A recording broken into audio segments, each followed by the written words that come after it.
ദൈവത്തിൻ്റെ അതിപരിശുദ്ധമായ നാമം വാഴ്ത്തപ്പെടട്ടെ. ഇന്ന് ദുബായ്, അതുപോലെ അബുദാബി, അതായത് UAE എന്ന് കോമൺ ആയിട്ട് പറയാം അല്ലേ, UAE, ഒമാൻ, 2 രാജ്യങ്ങളിലുള്ള എല്ലാവരുമായിട്ട് നമ്മൾ ഒരുമിച്ച് ഇന്ന് ഈ സൂം കൂട്ടായ്മയിലെ കർത്താവ് നമ്മളെ കൂട്ടിച്ചേർക്കുന്നു. ദൈവത്തിൻ്റെ വലിയ കൃപ.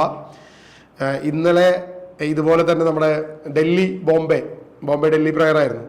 അപ്പോൾ എനിക്കാണെന്നുണ്ടെങ്കിൽ എൻ്റെ നേരെയല്ല നിങ്ങളെ കാണുന്ന സ്ക്രീൻ കുറച്ച് ചരിഞ്ഞിരിക്കുന്നത്, നേരെ ക്യാമറ ഇരിക്കുന്നു, കുറച്ച് ഇപ്പുറത്ത് എൻ്റെ സ്ക്രീൻ ഇരിക്കുന്നു.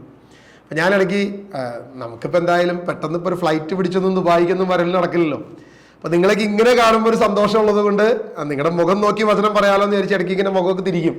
അപ്പോൾ ഡൽഹി ബോംബെയിലുള്ളവരെ കാണാനായിട്ട് ഞാൻ ഇങ്ങനെ ഇടയ്ക്ക് ഇങ്ങനെ തിരിച്ചുകൊണ്ടിരുന്നു. അപ്പോൾ ഇന്നൊരു നമ്മുടെ ഒരു സുഹൃത്ത് വിളിച്ചിട്ട് പറഞ്ഞു, ബ്രദറെ ഇന്നത്തെ വീഡിയോയിൽ ഒരു ചെറിയ പ്രശ്നമുണ്ട്, നിങ്ങളുടെ തല എപ്പോഴും ഇങ്ങനെ സൈഡിലോട്ട് പോകുന്നുണ്ടെന്ന്. വേറെ ഒന്നുകൊണ്ടല്ല, നമ്മൾ ഇന്നലെ ഡൽഹി ബോംബെയിലുള്ള വീഡിയോ തന്നെ നമ്മൾ യൂട്യൂബിൽ എടുത്തിട്ടു. അപ്പോൾ അവർ യൂട്യൂബിൽ കാണുമ്പോൾ അവർക്ക് അറിയില്ല നമ്മുടെ ഒരു ഓൺലൈൻ പ്രയറിൻ്റെ കൂടെ പറയുന്ന കാര്യമാണ് നമ്മൾ ഇവിടേക്ക് പബ്ലിഷ് ചെയ്തത്. അപ്പോൾ ഇതാണ് എൻ്റെ സൈഡിലിരിക്കുന്നവരെ കാണാനുള്ള ഒരു ആഗ്രഹം കൊണ്ടാണ് തല എപ്പോഴെങ്കിലും ഇങ്ങോട്ട് പോകുന്നത്. അല്ലാതെ പ്രത്യേകിച്ച് തലയ്ക്ക് പ്രശ്നമൊന്നും ഉണ്ടായിട്ടല്ല, രോഗമൊന്നുമല്ല, ഈ ഒരു സംഭവമാണെന്ന് വരുന്നത് പറഞ്ഞത് മാത്രമേ ഉള്ളൂ. വളരെ ചുരുങ്ങിയ രീതിയിൽ ഒരു 1-2 കാര്യങ്ങൾ ദൈവവചനത്തിലൂടെ നമ്മളൊന്ന് ചിന്തിച്ചു പോവുകയാണ്. നമുക്കൊക്കെ അറിയാം, ബന്ധനം എന്നൊരു മേഖല നമ്മളെല്ലാം പഠിച്ചിരിക്കുന്ന ഒരു കാര്യമാണ്. കാരണം ക്രിസ്തുവിൻ്റെ ക്രൂശിൽ, കൃപയിൽ നമ്മൾ വിടുവിക്കപ്പെടുന്നു. ചില സാത്താനിക ബന്ധനം നമ്മുടെ ജീവിതത്തിലുണ്ട്, നമ്മൾ വചനത്തിൽ വ്യക്തമായിട്ട് കാണുന്നുണ്ട്. യേശു ക്രിസ്തു തന്നെ കൂനുള്ള ഒരു സ്ത്രീയോട് പറയുന്നുണ്ട്, വർഷങ്ങളോളം ഇവളെ ബന്ധിച്ചിട്ടിരിക്കുന്ന ഈ മേഖല അബ്രഹാമിന്റെ ഈ സന്തതിയെ വിടുവിക്കേണ്ടതല്ലേ എന്ന് യേശു തന്നെ ചോദിക്കുന്നുണ്ട്. അതായത് സാത്താൻ അവളെ കൂനിയാക്കിയിരിക്കുക, എന്നാൽ യേശുവിന്റെ ആത്മാവിൽ അവളെ വിടുവിച്ചു കഴിഞ്ഞപ്പോൾ അവൾ സ്വതന്ത്രയായി. അവൾക്ക് വളരെ സ്വാതന്ത്ര്യം ലഭിച്ചു. മാത്രമല്ല അവൾക്ക് നിവർന്ന് നടക്കാൻ പറ്റി.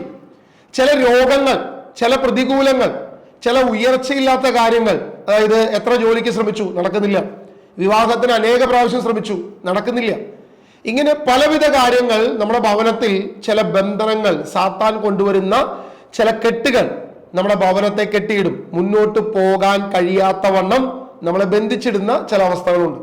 നമുക്കിതറിയാം. പ്രത്യേകിച്ച് ജീസസ് മിഷന്റെ മക്കളെ സംബന്ധിച്ചിടത്തോളം ബന്ധനത്തെക്കുറിച്ച് പിന്നെ പുതിയതായിട്ട് പഠിപ്പിക്കേണ്ട ആവശ്യമില്ല, നമുക്കൊക്കെ ഈ കാര്യത്തെക്കുറിച്ച് അറിവുള്ളതാണ്. ഇന്ന് നമ്മൾ ഇതേ വിഷയത്തിന്റെ മറ്റൊരു കാര്യം കൂടി ചിന്തിക്കുക. അതായത് വിടുതൽ ലഭിച്ചു, ബന്ധനം നമ്മളിൽ നിന്നും മോചിപ്പിക്കപ്പെട്ടു, അല്ലെങ്കിൽ ഡെലിവറൻസ് ക്യാമ്പൊക്കെ പല പ്രാവശ്യം നമ്മൾ അറ്റൻഡ് ചെയ്തു. പക്ഷേ പല പ്രാവശ്യം നമ്മൾ ഈ ബന്ധനമോചന ക്യാമ്പുകളൊക്കെ അറ്റൻഡ് ചെയ്തിട്ടും ചില സാമ്പത്തിക മേഖലകൾ, ചില ഭൗതിക കാര്യങ്ങൾ നമുക്കൊരു മാറ്റമില്ല, അല്ലെങ്കിൽ അത് വിടുവിക്കപ്പെടുന്നില്ല. അതിൽ മാത്രം ഒരു അനക്കം നമ്മുടെ ജീവിതത്തിൽ കാണുന്നില്ല. എന്തുകൊണ്ട് ഈ കാര്യത്തിൽ ഇപ്പോഴും നമുക്ക് മുന്നോട്ട് പോകാൻ പറ്റുന്നില്ല, അല്ലെങ്കിൽ ഒന്ന് തല ഉയർത്തി മുന്നോട്ട് പോകാൻ കഴിയാത്ത വണ്ണം ഈ പ്രശ്നം എന്തുകൊണ്ട് നമ്മളിൽ വരുന്നു എന്നുകൂടെ നമ്മളൊന്ന് ചിന്തിച്ചു പോകേണ്ടതുണ്ട്. ഇത് നമ്മൾ മനസ്സിലാക്കുന്നുണ്ടെങ്കിൽ ചില ദൈവവചനങ്ങൾ നമ്മളൊന്ന് പരിശോധിക്കണം. അപ്പൊ ആ വചനങ്ങളിലൂടെ നമ്മളൊന്ന് പോവുക. ലൂക്കായുടെ സുവിശേഷം അതിന്റെ 10-ാമത്തെ അധ്യായം 21-ാമത്തെ വാക്യം മുതൽ ഞാനൊന്ന് വായിക്കുക. ആ സമയം തന്നെ പരിശുദ്ധാത്മാവിൽ ആനന്ദിച്ച് അവർ പറഞ്ഞു, സ്വർഗത്തിന്റെയും ഭൂമിയുടെയും കർത്താവായ പിതാവേ, അവിടുത്തെ ഞാൻ സ്തുതിക്കുന്നു. എന്തെന്നാൽ അങ്ങ് ഇവ ജ്ഞാനികളിൽ നിന്നും ബുദ്ധിമാന്മാരിൽ നിന്നും മറച്ചുവെക്കുകയും ശിശുക്കൾക്ക് വെളിപ്പെടുത്തുകയും ചെയ്തു. അതേ പിതാവേ, അതായിരുന്നു അവിടുത്തെ അഭിഷ്ടം. നമുക്ക് എല്ലാവർക്കും അറിയാവുന്ന ഒരു വിഷയമാണ്. യേശു ക്രിസ്തു പരിശുദ്ധാത്മാവിൽ ആനന്ദിക്കുന്നു. അവൻ പറയുന്നു, സ്വർഗത്തിന്റെയും ഭൂമിയുടെയും കർത്താവായ പിതാവേ, അവിടുത്തെ ഞാൻ സ്തുതിക്കുന്നു. എന്നാൽ അങ്ങ് ജ്ഞാനികളിൽ നിന്നും, അതായത് വലിയ ശ്രേഷ്ഠന്മാരിൽ നിന്നും പല കാര്യങ്ങൾ മറച്ചു വെച്ചു. വലിയ വലിയ ആളുകളിൽ നിന്നും വലിയ രഹസ്യങ്ങൾ മറച്ചു വെച്ചു. ഏറ്റവും താഴെയുള്ള ചെറിയ ആളുകൾക്ക് അത് വെളിപ്പെടുത്തി. അതായത് സ്വയം ബുദ്ധിമാന്മാരെന്നും സ്വയം ജ്ഞാനികളെന്നും വിചാരിക്കുന്ന വലിയ വലിയ ശ്രേഷ്ഠന്മാരിൽ നിന്നും ദൈവം മറച്ചു വെക്കുകയും ശിശുക്കൾക്ക് അത് വെളിപ്പെടുത്തുകയും ചെയ്തു. ഈ വിഷയത്തെ ഓർത്ത് യേശു ആത്മാവിൽ ആനന്ദിക്കുന്നു എന്നാണ് ദൈവവചനം നമ്മുടെ അടുത്ത് പറഞ്ഞിരിക്കുന്നത്. ഇപ്പോ ഈ ഒരു ബന്ധനം എന്നൊരു കാര്യം, ഇപ്പോ എൻ്റെ വീട്ടിലൊരു ചെറിയൊരു പ്രശ്നമുണ്ട്, അല്ലെങ്കിൽ എൻ്റെ മകൾക്കൊരു കുഴപ്പമുണ്ട്, എൻ്റെ മകനൊരു കുഴപ്പമുണ്ട്. ഇങ്ങനൊരു പ്രശ്നമുണ്ടെന്ന് നമ്മൾ ആരോട് പോയി പറയും? നമ്മുടെ സഭാപിതാക്കന്മാരോടോ, നമ്മുടെ പുരോഹിതരോടോ, നമ്മുടെ മുൻപിലുള്ള ഏതെങ്കിലും ഒരു വ്യക്തിയോട് നമ്മൾ ഈ ഒരു വിഷയം പറയുന്നു. ഈ ഒരു വിഷയം പറഞ്ഞു കഴിഞ്ഞാൽ അവരെന്തായിരിക്കും നമ്മളോട് പറയാൻ പോകുന്ന മറുപടി? എന്റെ വീട്ടിൽ ഇങ്ങനെ ഒരു ബന്ധനമുണ്ട്, ഇങ്ങനെ ഒരു പ്രശ്നമുണ്ട് എന്ന് പറഞ്ഞാൽ അവരെന്തായിരിക്കും പറയുക? അവരാദ്യം തിരിച്ച് റിയാക്ട് ചെയ്യുന്നത് എന്തായിരിക്കും? ഞങ്ങൾ വന്ന് ഡെലിവറൻസ് ചെയ്യാമെന്നായിരിക്കും പറയുക. ഞങ്ങൾ വന്ന് ആ ബന്ധനം അഴിച്ചു തരാം, അങ്ങനെ ആയിരിക്കും പറയാം. ഇനി എത്ര പേര് നമ്മുടെ കുഞ്ഞുങ്ങൾക്ക് ഇങ്ങനെ ഒരു പ്രശ്നമുണ്ട്, അച്ഛാ ഒന്ന് പ്രാർത്ഥിക്കണം. എനിക്ക് തോന്നുന്നു ഡെലിവറൻസ് വരമുള്ള ഒരുപാട് പുരോഹിതരുണ്ട്. അങ്ങനെയുള്ളവരുടെ മുമ്പിലാണെങ്കിൽ നമ്മൾ തീർച്ചയായിട്ടും പോയി പറയും, ഇങ്ങനെ ഒരു കാര്യത്തെക്കുറിച്ച് നമ്മൾ പറയും, അല്ലെങ്കിൽ നമ്മൾ ഒരു റിക്വസ്റ്റ് കൊടുക്കും. ഒരു പരിധി വരെ നമ്മുടെ വീട്ടിൽ ഇങ്ങനെ ഒരു ബന്ധനമുണ്ട്, സാത്താന്റെ ഒരു കെട്ടുണ്ട്, അതുകൊണ്ട് ഒന്ന് വന്ന് വെഞ്ചിരിക്കണം എന്ന് വേണമെങ്കിൽ പറയും ഒരു പരിധി വരെ. പക്ഷേ ഈ പിശാചിന്റെ ബന്ധനത്തെ അഴിക്കണം എന്ന് പറയുന്ന വിശ്വാസികളുണ്ടോ എന്ന് എനിക്കറിയത്തില്ല, ഉണ്ടാവുമായിരിക്കാം, എന്നാലും വിരളമാണ്. ഇനി അങ്ങനെ ഉണ്ട് എന്ന് പറഞ്ഞാൽ തന്നെ എത്ര പുരോഹിതര് അല്ലെങ്കിൽ നമ്മുടെ നേതാക്കന്മാര് എത്ര പേര് അതിനെ അഴിക്കാൻ വരും എന്ന് ചോദിച്ചാൽ അതും നമുക്കൊരു സംശയമാണ്. എന്തായാലും നമ്മൾ ആരും വിധിക്കാൻ തയ്യാറല്ല. എന്തുമാകട്ടെ, ഇവിടെ വചനം പറയുകയാണ്, ശ്രേഷ്ഠന്മാരിൽ നിന്നും പല കാര്യം മറച്ചുവെച്ച് എളിയവരായ നമുക്ക് ദൈവവചനത്തിലൂടെ ചില സത്യങ്ങൾ വെളിപ്പെടുത്തി. പിശാചിന്റെ ഇത്തരം ബന്ധനങ്ങളിൽ നിന്നും കെട്ടുകളിൽ നിന്നും വിടുവിക്കുവാൻ ദൈവത്തിന് സാധിക്കും. നമ്മൾ മർക്കോസിന്റെ സുവിശേഷം വായിക്കുമ്പോൾ അവിടെ വ്യക്തമായിട്ട് വചനം പറയുന്നുണ്ട്, വിശ്വസിക്കുന്നവരോടും കൂടെ ഈ അടയാളങ്ങൾ ഉണ്ടായിരിക്കും, അവർ പിശാചുക്കളെ ബഹിഷ്കരിക്കും. നമ്മൾ ചോദിക്കുക, ഈ വചനം എന്നെ പോലെയുള്ളൊരു സാധാരണ വിശ്വാസിക്ക് പറ്റുമോ? അതായത് വിശ്വസിക്കുന്നവരോട് കൂടെ ഈ അടയാളം ഉണ്ടായിരിക്കും, അവന് പിശാചിനെ ബഹിഷ്കരിക്കാൻ പറ്റും എന്ന് ബൈബിളിൽ എഴുതിയിരിക്കുന്നു. ഈ വചനം എന്നെ ഉദ്ദേശിച്ചാണോ അതെയോ ശ്രേഷ്ഠരായ പുരോഹിതന്മാരെയോ ബിഷപ്പുമാരെയോ അല്ലെങ്കിൽ അതിന് മുകളിലുള്ള ആരെങ്കിലുമൊക്കെയോ ഇങ്ങനെയുള്ള ആളുകളെ മാത്രം ഉദ്ദേശിച്ചാണോ ഈ വചനം എഴുതിയിരിക്കുന്നത്? ദൈവവചനത്തിന് യാതൊരു പക്ഷപാതവുമില്ല. വചനം പറഞ്ഞിരിക്കുന്നു, വിശ്വസിക്കുന്നവരുടെ കൂടെ ഈ അടയാളം ഉണ്ടാകും, അവർ പിശാചുക്കളെ ബഹിഷ്കരിക്കും. അപ്പൊ ഒരു ചോദ്യം അതിന്റെ കൂടെ വയ്ക്കുക, ഓക്കെ, നിനക്ക് വിശ്വാസമുണ്ട്, നമുക്ക് ഈ ഗ്രൂപ്പിലുള്ള എല്ലാവർക്കും വിശ്വാസമുണ്ട്, അവിശ്വാസികളായിട്ട് ആരുമില്ല, എല്ലാവരും വിശ്വസിക്കുന്നവരാ. അപ്പൊ ഈ വിശ്വസിക്കുന്ന എത്ര പേര് പിശാചിനെ ബഹിഷ്കരിക്കുന്നുണ്ട്? നമ്മുടെ മേൽ ചില ഏതെങ്കിലും ഒരു പ്രലോഭനത്തിന്റെ ശക്തി ഉണ്ടെന്ന് വെക്കുക, ഏതെങ്കിലും ഒരു പ്രശ്നമുണ്ട്, നമ്മൾ എത്ര പേര് ഇത് ബഹിഷ്കരിക്കാൻ താല്പര്യമുണ്ട്, അല്ലെങ്കിൽ ബഹിഷ്കരിക്കാൻ നമ്മൾ തന്നെ തയ്യാറാകും എത്ര പേര്? ഇതും നമ്മളൊന്ന് പരിശോധിക്കണം. അങ്ങനെ ബഹിഷ്കരിക്കുന്നില്ലെങ്കിൽ ആ വിശ്വാസ തലം എവിടെയോ നമുക്കൊരു കുറവുണ്ട് എന്ന് നമുക്കതിൽ നിന്ന് മനസ്സിലാക്കാം. ഇവിടെ ലൂക്കാസ് സുവിശേഷത്തില് വലിയവരിൽ നിന്നും അത് എളിയവരിലേക്ക് ദൈവം വെളിപ്പെടുത്തി എന്ന വചനം പറഞ്ഞിരിക്കുന്നത്. ഇത് എളിയവരിലേക്ക് വെളിപ്പെടുത്തി എന്ന് പറഞ്ഞ ആ ഒരു വിഷയത്തിൽ യേശു ഭയങ്കരമായി ആനന്ദിക്കുന്നു, അല്ലെ? അങ്ങനെയല്ലേ വചനം വായിച്ച്? ആ സമയം പരിശുദ്ധാത്മാവിൽ അവൻ ആനന്ദിച്ചു, അവൻ സന്തോഷിച്ചു, വലിയ സന്തോഷം അവന്റെ ജീവിതത്തിലുണ്ടായി. അപ്പൊ എന്തുകൊണ്ടാണ് അവൻ സന്തോഷിച്ചത് എന്ന് പരിശോധിച്ചാൽ തൊട്ടു മുകളിൽ നമ്മൾ കാണുന്നുണ്ട് 19-ാം വാക്യം. ലൂക്കാസ് സുവിശേഷം 10:19 നമ്മൾ വായിക്കുമ്പോൾ, ഇതാ പാമ്പുകളുടെയും തേളുകളുടെയും ശത്രുവിന്റെ സകല ശക്തികളെയും മീതെ ചവിട്ടി നടക്കാൻ നിങ്ങൾക്ക് ഞാൻ അധികാരം തന്നിരിക്കുന്നു. ഈ അധികാരം ശിഷ്യന്മാർക്ക് മാത്രമാണ്, അല്ലെങ്കിൽ 12 ശിഷ്യന്മാർക്ക്, അപ്പസ്തോലന്മാർക്ക്, അല്ലെങ്കിൽ 72 പേർക്ക്, പ്രധാനപ്പെട്ട ശിഷ്യന്മാർക്ക് മാത്രം. മറ്റാർക്കും ഇത് വെളിപ്പെടുത്തില്ല, അല്ലെങ്കിൽ മറ്റാർക്കും ഈ അധികാരം കൊടുത്തിട്ടില്ല. അതായത് ഇത് ദൈവീക വരപ്രസാദം ലഭിച്ച അപ്പസ്തോലിക പാരമ്പര്യമോ അല്ലെങ്കിൽ അപ്പസ്തോലിക തെരഞ്ഞെടുപ്പോ ഉള്ള വ്യക്തികൾക്ക് മാത്രമാണ് ഈ ഒരു കാര്യം എന്ന ഒരു ചിന്താഗതി നമുക്കുണ്ടാകും. അപ്പൊ നമ്മൾ തൊട്ടടുത്ത വാക്യം കൂടി വായിക്കുമ്പോൾ നമുക്കൊരു കാര്യം മനസ്സിലാകും. ഇവർ പിശാചുക്കളുടെ മേലെ ചവിട്ടി നടക്കുന്നു എന്ന് പറയുമ്പോൾ, എന്നാൽ പിശാചുക്കൾ നിങ്ങൾക്ക് കീഴ്പ്പെട്ടു എന്നതിൽ നിങ്ങൾ സന്തോഷിക്കേണ്ട, മറിച്ച് നിങ്ങളുടെ പേരുകൾ സ്വർഗത്തിൽ എഴുതപ്പെട്ടിരിക്കുന്നു എന്നതിൽ സന്തോഷിക്കുവിൻ. അപ്പൊ മറ്റൊരു പ്രശ്നമുണ്ട്. അതായത് ഞാൻ പിശാചിനെ ബഹിഷ്കരിച്ചാലേ സ്വർഗത്തിൽ എന്റെ പേരുള്ളൂ. അപ്പൊ അങ്ങനെയാണെങ്കിൽ ഈ കൂട്ടായ്മയിൽ ആരുടെയും പേര് സ്വർഗത്തിൽ ഇല്ല എന്ന് ചിലപ്പോൾ നമ്മൾ ചിന്തിക്കേണ്ടി വരും. അപ്പൊ ആരുടെ പേരാ ഉള്ളത്? സ്വർഗത്തിൽ നമ്മുടെ പേരുണ്ടോ? അപ്പൊ നമ്മുടെ പേര് സ്വർഗത്തിൽ ഇനി എഴുതപ്പെടണമെങ്കിൽ ഞാൻ എന്ത് ചെയ്യണം? നാളെ ശുശ്രൂഷകനായി, ഡെലിവറൻസ് ശുശ്രൂഷകനായി പിശാചിനെ ബഹിഷ്കരിക്കണം. കാരണം അങ്ങനെയല്ലേ വചനം പറഞ്ഞിരിക്കുന്നത്, സ്വർഗത്തിൽ നിങ്ങളുടെ പേര് എഴുതപ്പെട്ടിരിക്കുന്നു എന്നതിൽ സന്തോഷിക്കുവിൻ. എന്തുകൊണ്ട്? യേശുവിന്റെ നാമത്തിൽ പിശാചുക്കൾ ബഹിഷ്കരിച്ചു, അതിലല്ല നിങ്ങൾ സന്തോഷിക്കേണ്ട. പകരം ഈ പൈശാചിക ബഹിഷ്കരണം നടത്തിയത് വഴി നിങ്ങളുടെ പേരുകൾ സ്വർഗത്തിൽ എഴുതപ്പെട്ടു. എന്നിട്ട് തൊട്ടടുത്ത വാക്യത്തിൽ താഴെ പറയുകയാണ്, യേശു ആത്മാവിൽ സന്തോഷിച്ചു. എന്തിനുകൊണ്ട് അവൻ ആത്മാവിൽ സന്തോഷിച്ചത്? വളരെ പ്രധാനപ്പെട്ട വിഷയം, ഏറ്റവും ചെറിയവരായ, ഏറ്റവും കുഞ്ഞ്, വലിയ അറിവോ വലിയ വിദ്യാഭ്യാസമോ വലിയ PhD തിയോളജിക്കൽ ഡോക്ടറേറ്റ് ഇങ്ങനെ നിരത്തി വെക്കാവുന്ന സാധനമൊന്നും ഇല്ലെങ്കിലും ദൈവം നമ്മളെ ആരായിട്ട് കണക്കൂട്ടുന്നു? ദൈവം തെരഞ്ഞെടുത്ത് ദൈവം ചില കാര്യങ്ങൾ നമ്മളെ അറിയിച്ചു. അതിൽ ക്രിസ്തു സന്തോഷിക്കുന്നു. ക്രിസ്തു ആത്മാവിൽ വലിയ സന്തോഷം അവന്റെ ഉള്ളിൽ ഉണ്ടാകുന്നു. എന്തുകൊണ്ടാണ് യേശു ഇത്രയധികം സന്തോഷിച്ചത്? അത് അടുത്ത വാക്യം, 22-ാം വാക്യം നമ്മൾ വായിച്ചു കഴിഞ്ഞാൽ, ലൂക്കാസ് സുവിശേഷം 10:22, എല്ലാ കാര്യങ്ങളും പിതാവ് എന്നെ ഏൽപ്പിച്ചിരിക്കുന്നു. പുത്രൻ ആരെന്ന് പിതാവല്ലാതെ ആരും ഗ്രഹിക്കുന്നില്ല, പിതാവ് ആരെന്ന് പുത്രനും. പുത്രൻ ആർക്ക് വെളിപ്പെടുത്താൻ ആഗ്രഹിക്കുന്നു, അവനും അല്ലാതെ മറ്റാരും ഗ്രഹിക്കുന്നില്ല. ഇത് വായിക്കുമ്പോൾ എനിക്ക് പെട്ടെന്ന് ഓർമ്മ വരുന്നൊരു ഉദാഹരണം പറയാം. ഈ വചനം വായിച്ചപ്പോൾ നിങ്ങൾക്ക് അത്ര മനസ്സിലായെന്ന് എനിക്കറിയില്ല, പക്ഷെ ഈ ഉദാഹരണം പറയുമ്പോൾ നിങ്ങൾക്ക് പെട്ടെന്ന് മനസ്സിലാവും. അതായത് നമ്മളൊരു 5 വർഷം നമ്മളിപ്പോൾ ഒരു പഠനം നടത്തി, അല്ലെങ്കിൽ 4 വർഷം, ഒരു BSc നേഴ്സ് 4 വർഷം കൊണ്ട് പഠനം പൂർത്തിയാക്കി പുറത്തു വന്നു കഴിഞ്ഞ് നമ്മൾ അടുത്തുള്ള ഹോസ്പിറ്റലിലൊക്കെ നമ്മൾ പോയി ഇങ്ങനെ ജോലിക്ക് വേണ്ടി ആപ്ലിക്കേഷൻ കൊടുക്കുന്നു. അല്ലെങ്കിൽ ഒരു 5 വർഷം എഞ്ചിനീയറിംഗ് കഴിഞ്ഞ് നമ്മൾ ഈ സർട്ടിഫിക്കറ്റ് ഒക്കെ പിടിച്ചുകൊണ്ട് നമ്മൾ അടുത്തുള്ള സകല സ്ഥലത്തും ഇങ്ങനെ ആപ്ലിക്കേഷൻ കൊടുക്കുന്നു. അപ്പോൾ അവർ പറയും എക്സ്പീരിയൻസ് വേണം, എക്സ്പീരിയൻസ് ഉണ്ടെങ്കിലേ ഞങ്ങളിവിടെ എടുക്കത്തുള്ളൂ. അപ്പോൾ ഓക്കെ ചേട്ടാ, ഞാൻ എക്സ്പീരിയൻസുമായിട്ട് വരാം എന്ന് പറഞ്ഞിട്ട് നമ്മളിങ്ങനെ ഇറങ്ങിപ്പോരും. പുറത്തേക്ക് ഇറങ്ങുമ്പോൾ നമ്മൾ ചിന്തിക്കുക, അല്ല ഇവൻ എന്നെ ജോലിക്ക് എടുക്കാതെ ഞാൻ എവിടെ പോയി എക്സ്പീരിയൻസ് ഉണ്ടാക്കാനാ? അല്ല എന്റെ പൊന്നി ചേട്ടാ, ചേട്ടനെ ജോലിക്ക് എടുത്താലല്ലേ എനിക്ക് എക്സ്പീരിയൻസ് കിട്ടുള്ളൂ. അതൊന്നും പറഞ്ഞാൽ പറ്റില്ല. എക്സ്പീരിയൻസ് ഉണ്ടെങ്കിൽ പോലെ ഞാൻ നിന്നെ ജോലിക്ക് എടുക്കാം. അപ്പൊ അവൻ എന്ത് ചെയ്യും? ആരുടെയെങ്കിലും അടിമയായിട്ട് ഒരു 5 വർഷം അല്ലെങ്കിൽ ഒരു 2 വർഷം കുറച്ച് കാലം ഇങ്ങനെ ഒന്നും കിട്ടാതെ, കാശൊന്നും കിട്ടാതെ ഇങ്ങനെ ട്രെയിനിയൊക്കെ ആയിട്ട് കുറെ കാലം നിൽക്കും. അപ്പൊ എക്സ്പീരിയൻസ് ആവും. അങ്ങനെ എക്സ്പീരിയൻസ് ആയി കഴിയുമ്പോൾ അവൻ എന്ത് കിട്ടി?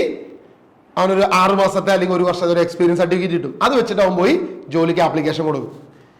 അപ്പൊ നമ്മളോട് കർത്താവ് ഇവിടെ പറയുന്നൊരു കാര്യമുണ്ട്, എല്ലാ കാര്യങ്ങളും പിതാവ് എന്നെ ഏൽപ്പിച്ചിരിക്കുന്നു. ആരെ? പുത്രനെ ഏൽപ്പിച്ചിരിക്കുന്നു. പുത്രൻ ആരെന്ന് പിതാവല്ലാതെ ആരും ഗ്രഹിക്കുന്നില്ല. അതായത് പുത്രൻ ആരെന്ന് പിതാവല്ലാതെ പിതാവിനെ പുത്രൻ ആരെന്ന് അറിയത്തുള്ളൂ. ഇനി അടുത്ത വാക്യം ശ്രദ്ധിച്ച്, പുത്രൻ ആർക്ക് വെളിപ്പെടുത്താൻ ആഗ്രഹിക്കുന്നുവോ അവനും അല്ലാതെ മറ്റാർക്കും ഗ്രഹിക്കുന്നില്ല. ഇത് വായിക്കുമ്പോൾ വീണ്ടും ഓർമ്മ വരുന്നൊരു സാധനമുണ്ട്. അതായത് നീ ആരാണെന്ന് നിനക്കറിയില്ലെങ്കിൽ നീ എന്നോട് ചോദിക്കി ഞാൻ ആരാണെന്ന്, അപ്പൊ ഞാൻ പറഞ്ഞുതരാം ഞാൻ ആരാണെന്ന് എന്ന് പറഞ്ഞൊരു സാധനം ഉണ്ടല്ലോ, ഒരു കോമഡി ഉണ്ടല്ലോ. പുള്ളി ഒരു 4 പ്രാവശ്യം പറഞ്ഞു കഴിഞ്ഞപ്പോ പുള്ളിക്കെല്ലാം അറിയാൻ പാടില്ല പുള്ളി എന്നാ പറയണെന്നുള്ളത്. അതായത് പിതാവ് ആകർഷിച്ചുള്ളത് ആരും പുത്രന്റെ അടുത്തേക്ക് വരില്ല. പുത്രൻ വെളിപ്പെടുത്താതെ ആർക്കും പിതാവിന് മനസ്സിലാക്കാനും പറ്റില്ല. നേരത്തെ പറഞ്ഞ ഉദാഹരണം ഒന്ന് മനസ്സിലാക്കി. അതായത് ജോലി, എക്സ്പീരിയൻസ്, ജോലി, ഇത് രണ്ടും ഉണ്ടായാലേ കാര്യം നടക്കത്തുള്ളൂ. പിതാവ് ആകർഷിച്ചാലല്ലാതെ ആരും പുത്രന്റെ അടുത്തോട്ട് വരുന്നില്ല. പുത്രൻ പിതാവിനെ കുറിച്ച് വെളിപ്പെടുത്താതെ ആർക്കും പിതാവിനെ കുറിച്ച് അറിയാനും പറ്റത്തില്ല. പുത്രൻ ആർക്കും വെളിപ്പെടുത്തുന്ന അവർക്ക് മാത്രമേ മനസ്സിലാവത്തുള്ളൂ. അപ്പൊ ഞാനിപ്പോ എന്ത് ചെയ്താലാണ് കാര്യം നടക്കുക? എന്റെ പിതാവോട്ട് ആകർഷിച്ചിട്ടുമില്ല, പുത്രൻ എനിക്ക് പിതാവിനോട്ട് വെളിപ്പെടുത്തി തന്നിട്ടുമില്ല. പിന്നെ എങ്ങനെ എനിക്ക് കാര്യം നടക്കും? എങ്ങനെ എനിക്ക് മുന്നോട്ട് പോകാൻ പറ്റും? എങ്ങനെ എന്റെ പ്രശ്നം മാറും? എങ്ങനെ എനിക്ക് അടുത്ത സ്റ്റെപ്പ് വെക്കാൻ പറ്റും എന്നുള്ളതാണ് എല്ലാവരുടെയും ചോദ്യം. അതായത് നേരത്തെ ചോദിച്ചു, സ്വർഗത്തിൽ പേരെഴുതണമെങ്കിൽ എന്ത് വേണം? പിശാചുക്കളെ ബഹിഷ്കരിക്കണം. പിശാചുക്കളെ ബഹിഷ്കരിക്കണമെങ്കിൽ എന്ത് വേണം? ദൈവത്തിന്റെ കൃപ വേണം, അല്ലെങ്കിൽ ദൈവത്തിന്റെ വരം വേണം. അപ്പൊ ദൈവത്തിന്റെ വരം വേണമെങ്കിൽ ഞാൻ എന്ത് വേണം? അതിപ്പോ ഞാനിപ്പോ ഇവിടെ ഇരുന്ന് വരം വേണം എന്ന് പറഞ്ഞാൽ വരില്ലല്ലോ. ദൈവം തന്നാലല്ലേ ഉള്ളൂ. അപ്പൊ ദൈവം തന്നിട്ട് എനിക്കൊന്ന് ഫോണിൽ വിളിച്ചു പറയാ, എന്റെ ഫോൺ നമ്പർ ഇതാണ്, ഫോണിലേക്ക് ഒന്ന് വിളിച്ചു പറയാ, ഞാൻ പോയി പിറ്റേ ദിവസം തുടങ്ങി അബുദാബിയിലും ദുബായിലും ഒക്കെ ഉള്ള സകല പിശാചുകളും ബഹിഷ്കരിച്ച് എല്ലാം ഞാൻ ക്ലീൻ ഔട്ട് ആക്കി എല്ലാം സെറ്റാക്കി തരാം. ഇത് നമ്മൾ ആഗ്രഹിക്കുന്നുണ്ട്. പക്ഷെ കർത്താവ് തിരിച്ചു ചോദിക്കുന്നൊരു ചോദ്യമുണ്ട്, നിനക്ക് എക്സ്പീരിയൻസ് ഉണ്ടോ? അപ്പൊ നമ്മൾ കർത്താവിനെ തിരിച്ചു ചോദിക്കും, അല്ല എക്സ്പീരിയൻസിന് എനിക്ക് ജോലിയില്ലല്ലോ. അപ്പൊ കർത്താവ് പറയുന്നൊരു കാര്യമുണ്ട്, എടാ നീ ഏറെ എങ്ങും പോണ്ട പിശാചിനെ ബഹിഷ്കരിക്കാൻ. നിന്റെ മേൽ പ്രവർത്തിക്കുന്ന പിശാചുണ്ടല്ലോ, നമ്മുടെ മേലെ തന്നെ ഉണ്ടല്ലോ ഈ സാധനം. ഇതിനെ തേടി അക്കരെയൊന്നും പോണ്ട. നമ്മുടെ മേൽ തന്നെ നമ്മളെ പാപത്തിലേക്ക് നയിക്കുന്ന, തിന്മകളിലേക്ക് വലിച്ചിടുന്ന സാത്താന്റെ ചില പ്രലോഭനങ്ങളും ശക്തികളും ഉണ്ട്. ദൈവവചനം വ്യക്തമായിട്ട് പറയുന്നു, വിശ്വസിക്കുന്നവരോട് കൂടെ ഈ അടയാളങ്ങൾ ഉണ്ടായിരിക്കും, അവർ പിശാചുക്കളെ ബഹിഷ്കരിക്കും. എത്ര പേര് എന്റെ മേൽ പ്രവർത്തിക്കുന്ന സാത്താനെ, അവനവന്റെ മേൽ പ്രവർത്തിക്കുന്ന സാത്താനെ ബഹിഷ്കരിച്ചിട്ടുണ്ട്. ദൈവം നമുക്ക് അധികാരം തന്നിട്ടുണ്ടെന്നേ. നമ്മൾ ഇന്നു മുതൽ തുടങ്ങുക. ഏത് എക്സ്പീരിയൻസ് ഇല്ല, പക്ഷെ ഇന്നു മുതൽ നമ്മളിൽ തന്നെ കർത്താവിന്റെ ആത്മാവിൽ പ്രവർത്തനം തുടങ്ങുക. കൃപയിൽ ആശ്രയിച്ചുകൊണ്ട് കർത്താവെ, എന്റെ ഉയർച്ചയെ തടയുന്ന സാത്താന്റെ ശക്തികളെ ശാസിക്കുന്നു. എന്റെ അനുഗ്രഹത്തെ തടയുന്ന സാത്താന്റെ ശക്തികളെ ശാസിക്കുന്നു. എന്റെ രോഗത്തിൽ നിന്നും എന്നെ വിടുവിക്കാതെ രോഗത്തിൽ ബന്ധിച്ചിട്ടിരിക്കുന്ന സാത്താന്റെ ശക്തികളെ ശാസിക്കുന്നു. എന്റെ കണ്ണുകളെ നിയന്ത്രിക്കാൻ പറ്റാത്ത രീതിയിൽ പാപത്തിലേക്ക് നയിക്കുന്ന എന്റെ കണ്ണിനെ നിയന്ത്രിക്കുന്ന സാത്താന്റെ ശക്തിയെ ശാസിക്കുന്നു. ഇങ്ങനെ യേശുവിന്റെ നാമത്തിൽ നമ്മൾ തന്നെ എന്ത് ചെയ്യണം? ശാസന പ്രാർത്ഥനകൾ നടത്തണം. അനുദിനം നീ പ്രവർത്തി തുടങ്ങിയേ, നാളെ നീ നിന്റെ മക്കളുടെ മേൽ പ്രവർത്തിക്കുന്ന തിന്മയുടെ ശക്തികളെ ശാസിക്കാൻ തുടങ്ങും. അടുത്ത ദിവസം നീ തന്നെ മറ്റുള്ളവർക്ക് വേണ്ടി പ്രാർത്ഥിക്കാൻ തുടങ്ങും. കൃപ നിന്നെ കൊണ്ട് പ്രവർത്തിപ്പിക്കും. കയ്യും കെട്ടി നോക്കിയിരുന്ന് മറ്റേ സൂട്ട് കേസുമായി ആരെങ്കിലും വന്ന് അത് തുറന്ന് കൃപ നിന്റെ കയ്യിൽ എടുത്തു തരുമെന്ന് വിചാരിച്ചാൽ നടക്കത്തില്ല. ഒന്നും നടക്കാൻ പോകുന്നില്ല. എപ്പോ നമ്മൾ പ്ലാറ്റ്ഫോമിലേക്ക് ഇറങ്ങി പ്രവർത്തിച്ചു തുടങ്ങുന്നോ, നമ്മളുടെ പ്രധാനപ്പെട്ട പ്രശ്നം എന്താ അറിയാമോ? ബ്രദറെ, എനിക്ക് ഇന്ന പ്രശ്നമുണ്ട്, എന്നാ ബാബാ തലയിൽ കൈ വെക്കി അഴിക്കി സാധനത്തിന് എങ്ങനെയെങ്കിലും ഒന്ന് അഴിച്ചുകളാ. എന്നെ കൊണ്ട് പറ്റുന്നില്ല. തല ഞാൻ കൊടുത്തിട്ടുണ്ട്, ഫ്ലൈറ്റ് കയറ്റി തല കൊടുത്തിട്ടുണ്ട്, വെച്ചോ ദേന അഴിച്ചങ്ങോട്ട് കളഞ്ഞത് എന്നെ അങ്ങോട്ട് വിട്ട് ഞാൻ അങ്ങോട്ട് ദുബായി പോയി അല്ലെങ്കിൽ അബുദാബി പോയി ഇപ്പൊ അങ്ങോട്ട് രക്ഷപ്പെടാൻ പോവാണ്. എന്റെ സാമ്പത്തിക കെട്ട് ഇപ്പൊ അഴിയാൻ പോവാണ്. എല്ലാ പ്രശ്നങ്ങളും മാറ്റാൻ പോവാണ്. നമ്മൾ ഇതിന് മാത്രമേ തയ്യാറുള്ളൂ, വേറെ ഒന്നിനും നമ്മൾ തയ്യാറല്ല. സ്വയം നമ്മുടെ പ്രതികൂലം, നമ്മുടെ മുൻപിൽ നിൽക്കുന്ന ഈ പ്രശ്നത്തെ അഴിക്കാൻ നമ്മൾ തയ്യാറല്ല. നിങ്ങൾ ശ്രദ്ധിച്ചോ, ഇന്ന് ഈ സുവിശേഷം കേൾക്കുമ്പോ, ഈ ദൈവവചനത്തിന്റെ ശക്തിയെ കുറിച്ച് നിങ്ങൾ അറിയുമ്പോ, നിങ്ങൾ പ്രവർത്തിച്ചു തുടങ്ങുമ്പോ, യേശുവിന്റെ വചനത്തിൽ നമ്മൾ വായിച്ചതുപോലെ ആത്മാവിൽ ക്രിസ്തു ആനന്ദിക്കും. കാരണം എന്റെ മകളുടെ ബന്ധനത്തെ വിടുവിക്കുവാൻ ഇതാ അവൻ തന്നെ പ്രവർത്തിക്കുന്നു, അവൻ തന്നെ ഇറങ്ങി തിരിച്ചിരിക്കുന്നു.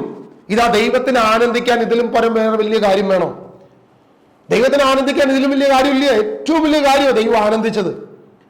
ദൈവം നിങ്ങൾ ശ്രദ്ധിച്ച പഴയ നിയമത്തിൽ ദൈവം തന്റെ വെളിപ്പാടുകൾ കൊടുത്തത് സമർപ്പണമുള്ള വ്യക്തികൾക്കാണ്. ദൈവത്തിന്റെ വെളിപ്പാടുകൾ കൊടുത്തത് വലിയ സമർപ്പണമുള്ള ആളുകൾക്ക്. ദൈവത്തിന്റെ വാക്ക് കേട്ട് ഇറങ്ങി തിരിച്ച അബ്രഹാമിന്, ഇസഹാക്കിന്, യാക്കോബിന്, പിന്നീട് അങ്ങോട്ട് നോക്കിക്കഴിഞ്ഞാൽ സമൂഹൽ പ്രവാചകൻ, സാവൂളിനെ പോലെ അല്ലെങ്കിൽ ദാവീദ്, പ്രവാചകന്മാർക്ക് യെശയ്യ, ഏലിയ, ജെറമിയ, ഇങ്ങനെയുള്ള എസെക്കിയേൽ പോലെയുള്ള ദൈവത്തിന് വേണ്ടി സമർപ്പിക്കപ്പെട്ട വലിയ പ്രവാചകന്മാർക്ക് ദൈവിക രഹസ്യങ്ങൾ ദൈവം എന്ത് ചെയ്തു? വെളിപ്പെടുത്തി കൊടുത്തു. അവർ ഈ രഹസ്യം അറിഞ്ഞ് അന്ന് മുതൽ അവർ ഇതിനെക്കുറിച്ച് ഇങ്ങനെ ചകയാൻ തുടങ്ങി. ഇതെപ്പോഴത്, ഇതെന്നത് എന്ന് പറഞ്ഞിങ്ങനെ ആഗ്രഹിച്ച് ചകയാൻ തുടങ്ങി. നമ്മൾ ഡെലിവറൻസിനെ കുറിച്ച് കേട്ടു, രക്ഷയെ കുറിച്ച് കേട്ടു, ക്രിസ്തുവിലുള്ള വീണ്ടെടുപ്പിനെ കുറിച്ച് കേട്ടു, ഇതെല്ലാം കേട്ടു. നമ്മൾ എത്ര പേര് ഇതിനെക്കുറിച്ച് ചകഞ്ഞിട്ടുണ്ട്, അല്ലെങ്കിൽ ഇതിനു വേണ്ടി പരിശ്രമിച്ചിട്ടുണ്ട്? നമ്മളിപ്പോഴും ശ്രമിക്കുന്നത് ബ്രദറെ അടുത്ത ക്യാമ്പ് എന്നുള്ള ആ ക്യാമ്പ് അനുസരിച്ച് ലീവ് എടുക്കാൻ വേണ്ടി ടിക്കറ്റ് ബുക്ക് ചെയ്യാൻ വേണ്ടിയിട്ടാണ്. നമ്മൾ തന്നെ ഈ കാര്യത്തെക്കുറിച്ച് എത്രത്തോളം ശ്രമിക്കുന്നുണ്ട് എന്ന് ദൈവം നോക്കും. കാരണം അങ്ങനെ വരുമ്പോഴാണ് എളിയവർക്ക് വെളിപ്പെട്ട് തന്നെ ഓർത്ത് സ്വർഗം സന്തോഷിക്കും. ദൈവം അതിലോർത്ത് വലിയ സന്തോഷം പ്രകടിപ്പിക്കും. നിങ്ങൾ ശ്രദ്ധിച്ചോ, ഈ ലൂക്കാ സുവിശേഷം 10-ാം അധ്യായം അതിന്റെ 23-ാം വാക്യം ഒന്ന് വായിക്കുമ്പോൾ, നിങ്ങൾ എല്ലാവരും നിങ്ങളുടെ ബൈബിൾ എടുത്ത്, അതായത് ഞാൻ ഈ പറയുന്നതോടൊപ്പം നിങ്ങളോട് വായിച്ചു പോകുമ്പോൾ നിങ്ങൾക്ക് ചില കാര്യങ്ങൾ ദൈവത്തിന്റെ ആത്മാവ് വെളിപ്പെടുത്തി തരും. ഞാൻ ഈ പറയുന്നതിനേക്കാൾ കൂടുതൽ. 23-ാം വാക്യം നമ്മളിങ്ങനെ വായിക്കുന്നത്, അവൻ ശിഷ്യന്മാരുടെ നേരെ തിരിഞ്ഞ് അവരോട് മാത്രമായി പറഞ്ഞു, നിങ്ങൾ കാണുന്നവ കാണുന്ന കണ്ണുകൾ ഭാഗ്യമുള്ളവ. എന്തെന്നാൽ ഞാൻ പറയുന്നു, അനേകം പ്രവാചകന്മാരും രാജാക്കന്മാരും നിങ്ങൾ കാണുന്നവ കാണാൻ ആഗ്രഹിച്ചു, എങ്കിലും കണ്ടില്ല. നിങ്ങൾ കേൾക്കുന്നവ കേൾക്കാൻ ആഗ്രഹിച്ചു, എങ്കിലും കേട്ടില്ല. ധാരണ പറഞ്ഞ് ശിഷ്യന്മാരുടെ മുഖത്ത് നോക്കിയിട്ട് അവരിലേക്ക് തിരിഞ്ഞിട്ട് ആ 12 പേരും അതിന്റെ അപ്പുറത്തേക്ക് 72 പേരും കർത്താവിന്റെ ശിഷ്യന്മാരുടെ അവിടേക്ക് നോക്കിയിട്ട്, ജനം മുഴുവനുണ്ട് അവിടെ, സമൂഹമൊക്കെ ഉണ്ട്, എല്ലാവരും ഉണ്ട്, മൊത്തം നിയമജ്ഞരുണ്ട്, ഫരിസേയരുണ്ട്. നിങ്ങൾ അതിന്റെ തൊട്ട് മുൻപിൽ അല്ല അതിനുശേഷം 25-ാം വാക്യത്തില് മുതൽ നോക്കിക്കഴിഞ്ഞാൽ നല്ല സമരിയാക്കാരന് ഉപമയൊക്കെ പറഞ്ഞ്. അപ്പോ ഒരു നിയമജ്ഞൻ എഴുന്നേറ്റ് നിന്നിട്ടാ ചോദ്യം ചോദിക്കുന്നത്. ഒരു നിയമജ്ഞൻ എഴുന്നേറ്റ് നിന്നിട്ട് അവരെ പരീക്ഷിക്കാൻ, ഗുരു നിത്യജീവൻ അവകാശമാക്കുവാൻ ഞാൻ എന്ത് വേണം? അപ്പൊ അവിടെ നിയമജ്ഞനുണ്ട്, ഫരിസേയരുണ്ട്, സന്നദ്ധ സംഘത്തിലെ പല അംഗങ്ങളുണ്ട്, പല ആളുകൾ അവിടെ ഉണ്ട്. പക്ഷെ അവരോടൊന്നും യേശു ഇത് പറഞ്ഞില്ല. എന്ത് പറഞ്ഞില്ല? നിങ്ങൾ കാണുന്നവ കാണാൻ അനേക പ്രവാചകന്മാർ ആഗ്രഹിച്ചു, അവർ കാണാത്തത് നിങ്ങൾ കണ്ടുകൊണ്ടിരിക്കുക, നിങ്ങൾ കേട്ടുകൊണ്ടിരിക്കുക. അപ്പൊ എന്റെ സംശയം ഇതാ, ആ ചുറ്റുമുള്ള മുഴുവൻ ജനത്തോട് എന്തുകൊണ്ട് യേശു പറഞ്ഞില്ല? നമ്മളിപ്പോ വിചാരിക്കുന്നത് യേശു ചെയ്ത അത്ഭുത പ്രവൃത്തി കാണാനായിരിക്കും, അല്ലെങ്കിൽ അടയാളങ്ങൾ കാണുകയായിരിക്കും. യേശു തളർവാദ രോഗിയെ സുഖപ്പെടുത്തുന്നു, കുഷ്ഠരോഗിയെ സൗഖ്യപ്പെടുത്തുന്നു, ഇതൊക്കെ കണ്ടിട്ടായിരിക്കാം, അല്ലെങ്കിൽ ഇതിനെ കുറിച്ചായിരിക്കും യേശു പറഞ്ഞത്. അല്ല, യേശു ഇതിനെ കുറിച്ചേ അല്ല പറഞ്ഞത്. യേശു ചെയ്ത അത്ഭുതങ്ങളെ കുറിച്ചോ അടയാളങ്ങളെ കുറിച്ചോ അല്ല. യേശു ചെയ്ത അത്ഭുതങ്ങളും അടയാളങ്ങളും അവിടെയുള്ള എല്ലാ ജനവും ഒരുപോലെ കണ്ടു. അവിടെ ഉണ്ടായിരുന്ന സന്നദ്ധ സംഘവും കണ്ടു, സാധാരണ ജനവും കണ്ടു, വിശ്വാസിയും കണ്ടു, അവിശ്വാസിയും കണ്ടു, എല്ലാവരും കണ്ടു. പക്ഷെ നിങ്ങൾ കാണുന്നവ കാണാൻ ആഗ്രഹിച്ച പ്രവാചകന്മാരുണ്ടായിരുന്നു, രാജാക്കന്മാരുണ്ടായിരുന്നു. അവർ കാണാത്തതാണ് നിങ്ങൾ കാണുന്നത് എന്ന് പറയുമ്പോ അത് മറ്റൊരു വ്യത്യസ്തമായ കാര്യമാണ്. അത് അപ്പസ്തോലന്മാര് മാത്രമേ കണ്ടിട്ടുള്ളൂ. അപ്പസ്തോലന്മാര് കണ്ടതും അപ്പസ്തോലന്മാർക്ക് വെളിപ്പെട്ടതുമായ ആ കാര്യം എന്താണ് എന്ന് തിരിച്ചറിയണമെങ്കിൽ നമ്മൾ വായിക്കണം പത്രോസിന്റെ ലേഖനം 1 പത്രോസ് അതിന്റെ 1-ാം അധ്യായം ഒന്ന് എടുക്കുക. 10-ാം വാക്യം മുതൽ വായിച്ചോ. നിങ്ങൾക്ക് ലഭിക്കാനിരിക്കുന്ന കൃപയെ പറ്റി മുൻകൂട്ടി അറിയിച്ച പ്രവാചകന്മാർ ഈ രക്ഷയെക്കുറിച്ച് ആരായുകയും അന്വേഷിക്കുകയും ചെയ്തു. ക്രിസ്തു സഹിക്കേണ്ടിയിരുന്ന പീഡകളെക്കുറിച്ചും അനന്തര മഹത്വത്തെക്കുറിച്ചും അവരിലുണ്ടായിരുന്ന ക്രിസ്തുവിന്റെ ആത്മാവ് മുൻകൂട്ടി പ്രവചിച്ചു. അവരാകട്ടെ അതെപ്പോഴെന്നും എങ്ങനെയെന്നും ആരായുകയും ചെയ്തു. നിങ്ങൾ ശ്രദ്ധിക്കണേ. അതായത് പത്രോസ് പറയുകയാണ്, നിങ്ങൾക്ക് ലഭിക്കാനിരിക്കുന്ന കൃപയെ പറ്റി. ഏത് കൃപയെ പറ്റി? യേശു ക്രിസ്തുവിന്റെ നാമത്തിൽ പിശാചിനെ ബഹിഷ്കരിക്കാൻ സാധിക്കുമെന്ന് നിങ്ങൾക്ക് ദൈവം നൽകാനിരിക്കുന്ന ഈ കൃപയെ പറ്റി. പാപമോചനത്തിലുള്ള യേശു ക്രിസ്തുവിന്റെ കാൽവരി ക്രൂശിലെ വിജയത്തിലൂടെ സർവനാമത്തിന് ഉപരിയായി യേശുവിന്റെ നാമം ഉയർത്തപ്പെടുകയും വിശ്വാസി യേശുവിന്റെ നാമത്തിൽ പിശാചിനെ ബഹിഷ്കരിക്കാൻ സാധിക്കുന്ന ഒരു കൃപ നിന്നിലേക്ക് ഒഴുകുമെന്ന ആ ഒരു കാര്യം, അതാണ് നിങ്ങൾക്ക് ലഭിക്കാനിരിക്കുന്ന കൃപയെ പറ്റി മുൻകൂട്ടി അറിയിച്ച പ്രവാചകന്മാർ ആ രക്ഷയെക്കുറിച്ച് ആരായുകയും അന്വേഷിക്കുകയും ചെയ്തു. ക്രിസ്തു സഹിക്കേണ്ട പീഡകളെ കുറിച്ചും അനന്തര മഹത്വത്തെ കുറിച്ചും അവരിൽ ഉണ്ടായിരുന്ന ക്രിസ്തുവിന്റെ ആത്മാവ് മുൻകൂട്ടി പ്രവചിച്ചു. അവരാകട്ടെ അതെപ്പോഴെന്നും എങ്ങനെയെന്നും ആരായുകയും ചെയ്തു. ഈ കാര്യത്തിൽ നമ്മൾ ശ്രദ്ധിച്ചു വായിച്ചു കഴിഞ്ഞാൽ ദൈവത്തിന്റെ ആത്മാവ് നമുക്ക് വെളിപ്പെടുത്തുന്ന ഒരു കാര്യമുണ്ട്. അതായത് നിങ്ങളിത് മനസ്സിലാക്കുമ്പോൾ ഇപ്പൊ ഞാൻ എന്നൊരു വ്യക്തിക്ക് എനിക്കൊരു ആഗ്രഹമുണ്ട്. എന്താണ് എൻ്റെ ആഗ്രഹം? എനിക്ക് ദുബായിൽ വരണം, എനിക്കൊരു 1.5 ലക്ഷം രൂപ ജോലി, ഒരു സാലറി കിട്ടുന്ന ഒരു ജോലി വേണം, എൻ്റെ കുടുംബം നല്ല രീതിയിൽ പോറ്റണം, ഇങ്ങനെ ഒരു ആഗ്രഹം. എന്നെ പോലെ എല്ലാവർക്കും പലർക്കും ആഗ്രഹം ഉണ്ടാവും.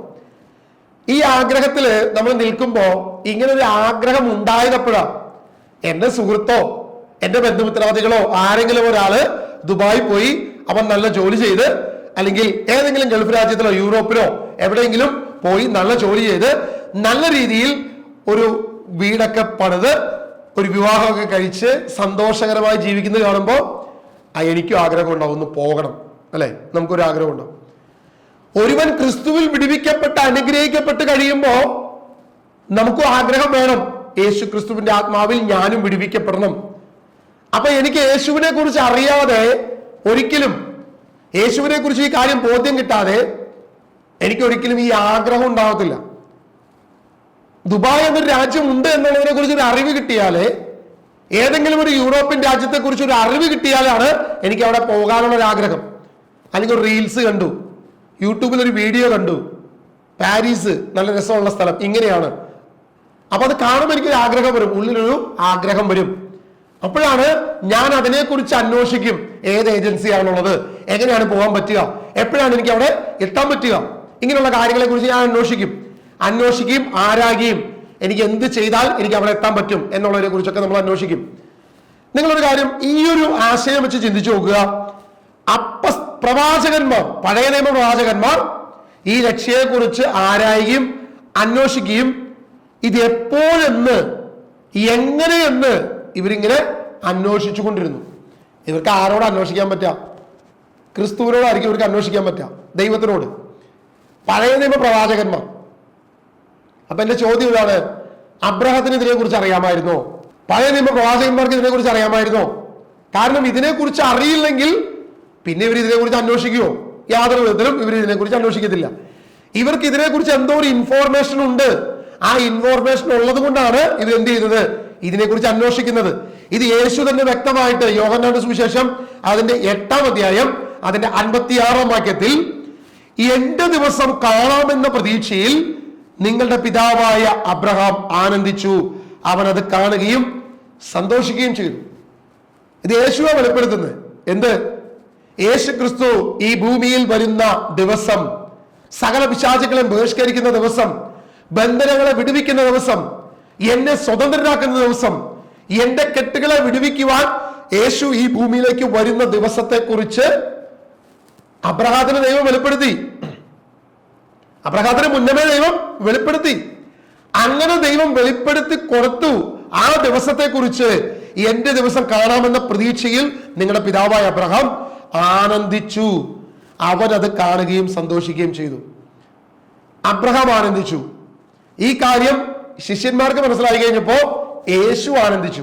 അതല്ലേ നമ്മൾ ലൂക്കാസ് സുവിശേഷത്തിൽ നേരത്തെ വായിച്ചേ, യേശു ആനന്ദിച്ചു. നിങ്ങൾ ഈ യേശു ആനന്ദിച്ചു എന്ന് വായിക്കുമ്പോൾ നിങ്ങളൊരു കാര്യം ശ്രദ്ധിച്ചോ. സുവിശേഷത്തിൽ യേശു ക്രിസ്തു ആനന്ദിച്ചു, സന്തോഷിച്ചു എന്നുള്ളത് ഒത്തിരി സ്ഥലത്തൊന്നുമില്ല. 1-2 സ്ഥലത്ത് നമ്മൾ വായിക്കുന്നുള്ളൂ. വളരെ ചുരുങ്ങിയ ഇടങ്ങളിൽ 2-3 സ്ഥലത്ത് നമ്മൾ വായിക്കുന്നത് യേശു ആത്മാവിൽ സന്തോഷിച്ചു. അതിലൊരു കാര്യമാണ് ഏറ്റവും ചെറിയ, ഇന്നിപ്പോ ഈ UAE കൂട്ടായ്മയിൽ, ഈ ഒമാൻ കൂട്ടായ്മയിൽ ഇരിക്കുന്ന നിങ്ങൾ ദൈവത്തിന്റെ ഈ വിടുതലിനെ കുറിച്ച് അറിഞ്ഞപ്പോ, ഈ വലിയ കാര്യത്തെക്കുറിച്ച് ബോധ്യം കിട്ടിയപ്പോ, യേശു എന്നെ വിടുവിക്കുമെന്ന് ഒരു ബോധ്യം, യേശു എനിക്കും ഈ കൃപ നൽകിയിട്ടുണ്ട്, ഡെലിവറൻസിനുള്ള കൃപ എനിക്കും നൽകും എന്ന പ്രത്യാശ ഇത് നിന്നിലേക്ക് വന്നു കഴിഞ്ഞാൽ സ്വർഗം സന്തോഷിക്കും.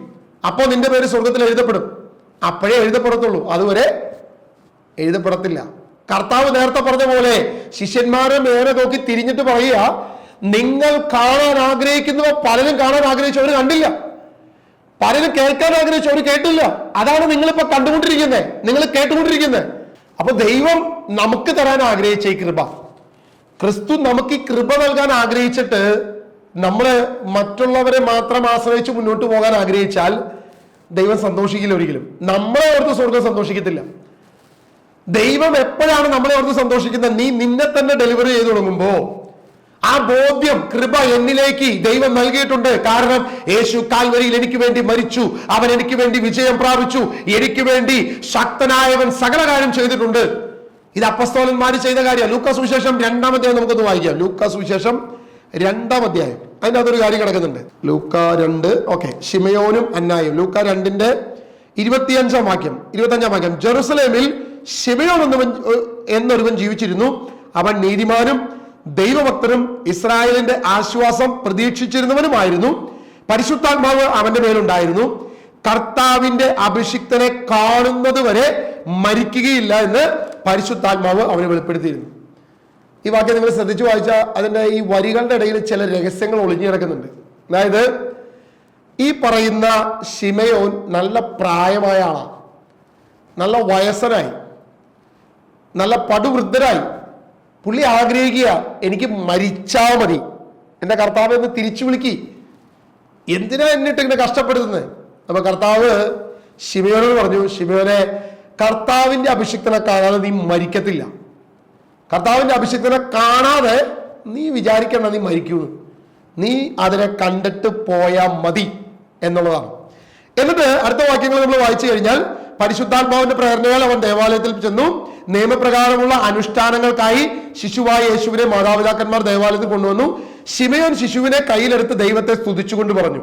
അതായത് വരാനിരിക്കുന്ന രക്ഷയെ കണ്ട് ശിമയോൻ യേശുവിനെ കൈകളിൽ എടുത്തിട്ട് പറയാണ്, യേശുവിനെ സ്തുതിച്ചുകൊണ്ട് പറയണം, കർത്താവേ അവിടുത്തെ വാഗ്ദാനം അനുസരിച്ച് ഇപ്പോൾ ഈ ദാസനെ സമാധാനത്തിൽ വിട്ടയക്കണമേ, എന്നെ മരണപ്പെടാൻ അനുവദിക്കണമേന്ന്.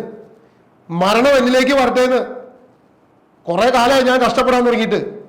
ഈ മരണം ഒന്ന് എന്നിലേക്കൊന്ന് വരട്ടെ. ഇതിനെക്കുറിച്ച് ഒരു ചരിത്രം പറയുന്നുണ്ട്.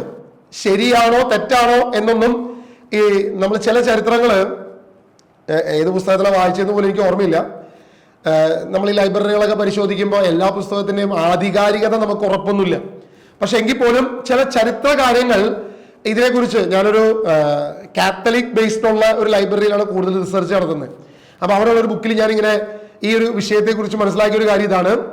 ശിമയോൻ പഴയ നിയമത്തിൽ, പ്രത്യേകിച്ച് യെശയ്യാ പ്രവചനത്തിൽ, യെശയ്യായുടെ പ്രവചനത്തിൽ അതിന്റെ 9-ാം അധ്യായത്തിൽ ഇങ്ങനെ ഒരു വാക്കുണ്ട്, 7-ാം അധ്യായത്തിൽ 14-ാം വാക്യം ഇങ്ങനെ പറയുന്നത്. അവിടെ ഒരു വാക്യം നമ്മൾ വളരെ വ്യക്തമായിട്ട് കാണുക, യുവതി ഗർഭം ധരിച്ച് ഒരു പുത്രനെ പ്രസവിക്കും. നമ്മൾ POC പഴയ POC വായിക്കുമ്പോൾ യുവതി ഗർഭം ധരിച്ച് നടക്കുന്നത്. പക്ഷേ പരിഷ്കരിച്ച പതിപ്പ് ജോബമൃതന്റെ കയ്യിലുണ്ട്, വേണമെങ്കിൽ പരിശോധിച്ചാൽ മതി.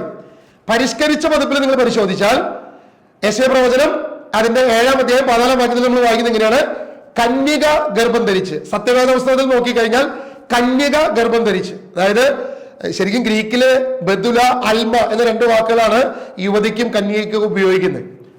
അവിടെ ഈ വാക്ക് വായിച്ച് ശിമയോൻ ഇങ്ങനെ ഒന്ന് സംശയിച്ചു നിന്നു. ഹൗ ഇറ്റ്സ് പോസിബിൾ, ഇതെങ്ങനെ സംഭവിക്കും? കന്യക എങ്ങനെ ഗർഭം ധരിക്കും? കാരണം യഹൂദ പശ്ചാത്തലം, നിങ്ങൾ പഴയ നമ്മൾ ലേവ്യ പുസ്തകത്തിൽ വായിച്ചാൽ ഒരു കാര്യം അവിടെ കാണാൻ പറ്റും. ഒരു യുവതി, ഒരു കന്യക, അവൾ കന്യാത്വം നഷ്ടപ്പെട്ടവളാണെന്ന് അവളുടെ ഭർത്താവിന് സംശയം തോന്നിയാൽ അവളെ പരിശോധിക്കുന്ന ഒരു രീതിയുണ്ട്. അത് ലേവ്യ പുസ്തകത്തില് ഒരു രീതിയുണ്ട്.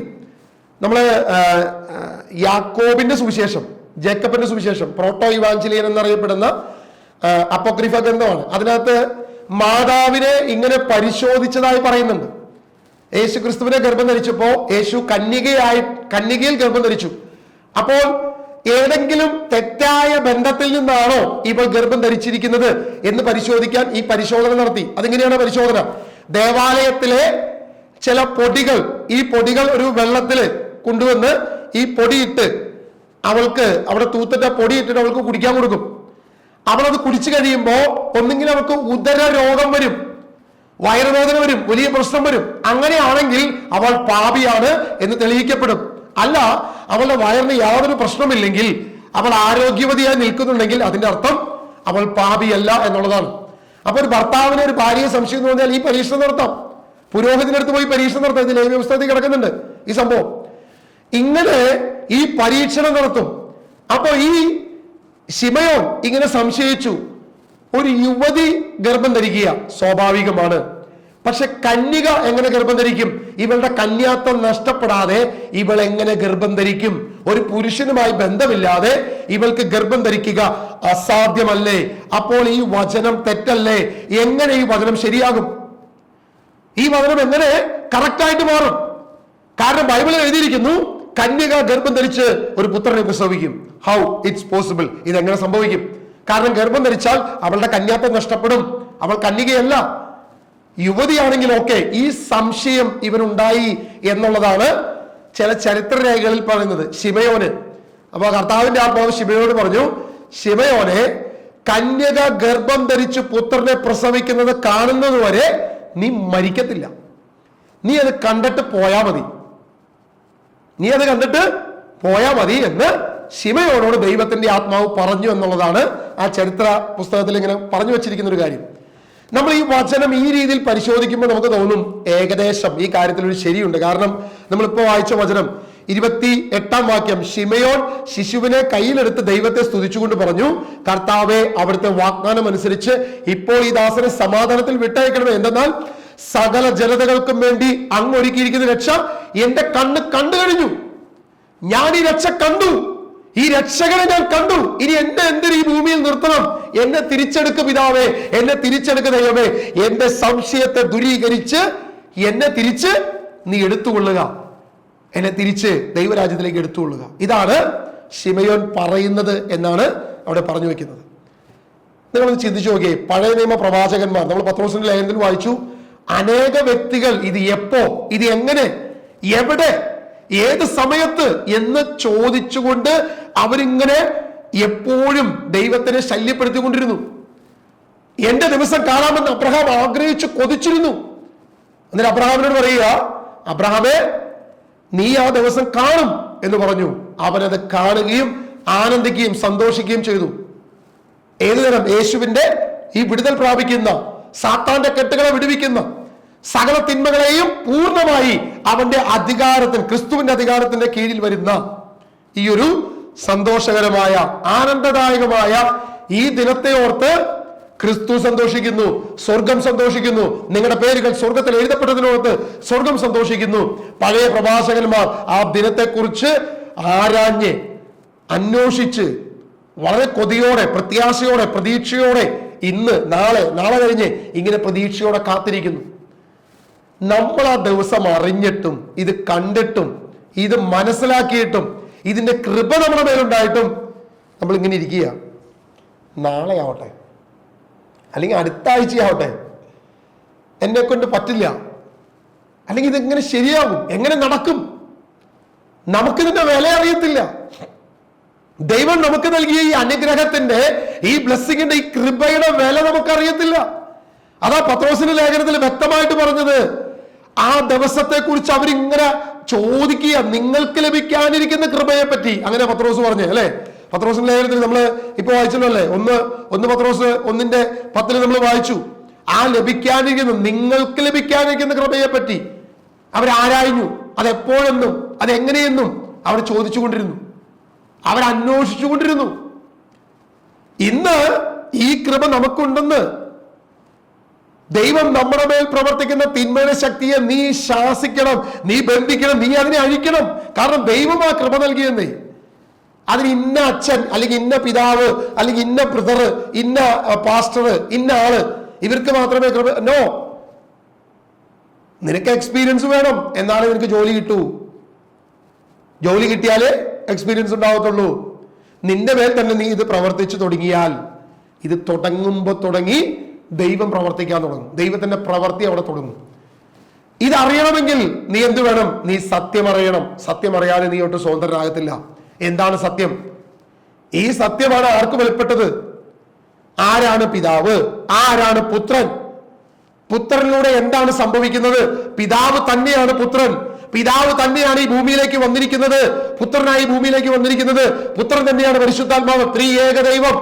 എന്നാൽ പിതാവിനെ നമുക്ക് കാണാം, പുത്രനെ കാണാം, പരിശുദ്ധാത്മാവിനെ കാണാം. ഇത് മൂന്നിനെയും മൂന്നായി കാണുമ്പോൾ തന്നെ ആ പിതാവ് പറയുക, നമുക്കൊരു ശിശു ജനിച്ചിരിക്കുന്നു, നമുക്കൊരു പുത്രൻ ജനിച്ചിരിക്കുന്നു, സർവശക്തനായ ദൈവം. ആ ദൈവം എന്ന് തന്നെയാ പിതാവ് പുത്രനെ വിളിക്കുന്നത്. പുത്രൻ ദൈവം തന്നെയാ. അവിടെ പറയുന്നത്, ഞാൻ വെളിപ്പെടുത്തിയാലേ അവന് മനസ്സിലാവത്തുള്ളൂ. പുത്രത്വം നമുക്ക് യേശു, ആ യേശുവിന്റെ പുത്രത്വമാണ് ദൈവത്തെ നമുക്ക് വെളിപ്പെടുത്തി തരേണ്ടത്. ആ പുത്രൻ സന്തോഷിച്ച കാര്യം ഇതാണ്, സ്വർഗത്തിൽ നിങ്ങളുടെ പേരെഴുതും. എങ്ങനെ? പിശാചുക്കളെ ബഹിഷ്കരിച്ചു കൊടുക്കണം. സാത്താന്റെ മേൽ നിനക്ക് അധികാരം തന്നിട്ടുണ്ട്. മത്തായി സുവിശേഷം 28-ാം അധ്യായം അതിന്റെ 19 മുതൽ വാക്യങ്ങൾ വ്യക്തമായിട്ട് ദൈവവചനം പറയുന്നു. പിതാവ് യേശു പറയുക, ആകാശത്തിന്റെയും ഭൂമിയുടെയും സർവ്വാധികാരം എനിക്ക് നൽകപ്പെട്ടിരിക്കുന്നു, ആകയാൽ നിങ്ങൾ പോയി സകല സൃഷ്ടികളോട് സുവിശേഷം പ്രസംഗിക്കുവിൻ. എടാ, ഭൂമിയിലെ അധികാരം എന്റെയില്ല, സ്വർഗത്തിന്റെ അധികാരം എന്റെയില്ല. സ്വർഗത്തിന്റെയും ഭൂമിയിലെയും സകല അധികാരവും എന്റെ കയ്യിലാണ്. നിങ്ങൾ പോയി സുവിശേഷം പ്രസംഗിക്കുവിൻ. സുവിശേഷം നീ പ്രസംഗിച്ചു തുടങ്ങിയാൽ നിന്റെ ആദരത്തിലൂടെ വിടുതൽ നടക്കും. യേശുവിനെ കുറിച്ച് നീ പറഞ്ഞു കൊടുക്കും, യേശുവിനെ കുറിച്ച് പ്രബോധനം കൊടുക്കും. അപ്പോൾ ദൈവത്തിന്റെ ആത്മാവ് നിന്നിലൂടെ ദൈവം പ്രവർത്തിക്കാൻ തുടങ്ങും. ദൈവിക പ്രവർത്തികൾ നിനക്ക് കാണാൻ പറ്റും. ഇതാ കർത്താവ് പറഞ്ഞു വെച്ചിരിക്കുന്നത്. ഹല്ലേലൂയ, യേശുവേ ആരാധന. ലൂക്കാ സുവിശേഷം അതിന്റെ 10 നമ്മൾ ചിന്തിക്കുമ്പോൾ ഇവിടെ 2-3 കാര്യങ്ങൾ നമ്മൾ ശ്രദ്ധിച്ചു. ഒന്ന്, എന്തുകൊണ്ട് യേശു ശിഷ്യന്മാരോട് മാത്രം പറഞ്ഞു? കാരണം അത്ഭുതം കണ്ടിട്ടോ, അടയാളം കണ്ടിട്ടോ, ഈ രോഗശാന്തി കണ്ടിട്ടോ അല്ല യേശു ഇത് പറഞ്ഞത്. ഇത് നിങ്ങൾ കാണാൻ ആഗ്രഹിച്ചത്, പ്രവാചകന്മാർ കാണാൻ ആഗ്രഹിച്ച കാര്യമാണ്. യേശു ക്രിസ്തുവിന്റെ കാൽവരിയിലെ ക്രൂശിലെ രക്ഷ, അവന്റെ വിജയം, ഇതാണ് ആര് കണ്ടത്? ശിഷ്യന്മാർ കാണുന്നത്. ഇതാ നിങ്ങൾ കാണാൻ പോകുന്നത്. അവന്റെ ഉയർത്തെഴുന്നേൽപ്പ്, അവന്റെ കാൽവരിയിലെ ക്രൂശുമരണം, അവന്റെ വരുന്ന രക്ഷ.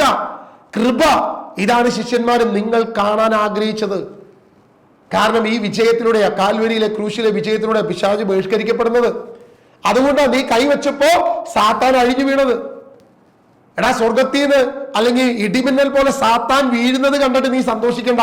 സ്വർഗത്തിൽ നിന്റെ പേരിനെന്നുള്ള സന്തോഷിക്കുവിൻ. കാരണം ഒരു വലിയ വെളിപ്പാട് നിനക്ക് കിട്ടിയിരിക്കുന്നു. അപ്പസ്തോലന്മാർക്ക് കിട്ടിയിരിക്കുന്നു. ഏത് വെളിപ്പാട്?